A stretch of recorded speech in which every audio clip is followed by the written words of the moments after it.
యేసు రక్తమే జయం పరిచర్య. Praise the Lord. ఆగస్టు 26వ తేదీ 2024. ఈరోజు దేవుని వాక్యము. గుండె చెదరిన వారిని ఆయన బాగు చేయువాడు, వారి గాయములు కట్టువాడు. కీర్తనలు 147వ కీర్తన 3వ వాక్యము. విరిగిన హృదయము గలవారికి యెహోవా ఆసనుడు, నలిగిన మనస్సు గలవారిని ఆయన రక్షించును. విరిగిన మనస్సే దేవునికిష్టమైన బలులు.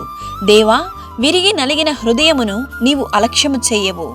ఈరోజు ఈ వాక్యం వింటున్న ప్రియమైన సహోదరి సహోదరుడా, నువ్వు దేవుని సన్నిధికి వచ్చి నీకున్న కష్టాన్ని, నీకున్న సమస్యలను, నీకున్న కోరికను, ఆశను చెప్పుకుంటున్నావేమో. ఆయన నీకిచ్చే జవాబు కొరకు 1000 కళ్ళతో ఎదురు చూస్తున్నావేమో. అయినా నీవు ఆశించిన జవాబు రాలేదని, నీవు కోరుకున్న సమాధానం రాలేదని, సమస్య సమస్యగానే, నీ కోరిక కోరికగానే మిగిలిపోయిందా? అధైర్యపడకు. నీకు సంపూర్ణమైన జవాబు ఇవ్వాలని, నీ కన్నిటిని నాట్యముగా మార్చాలని, నీ నిరాశ నిస్పృహను తీర్చాలని దేవుడు నీ కొరకు దాచి ఉంచిన ఆ ఆశీర్వాదమును నీకు అతి త్వరలోనే దయచేయును. ఆవగింజంత విశ్వాసం నీలో ఉన్నా దేవుని మహిమను నీవు చూడగలవు. గుండె చెదిరిన నిన్ను ఆయన బాగు చేయును. దేవుడు మిమ్మల్ని ఆశీర్వదించి దీవించును గాక. ఆమేన్. God bless you.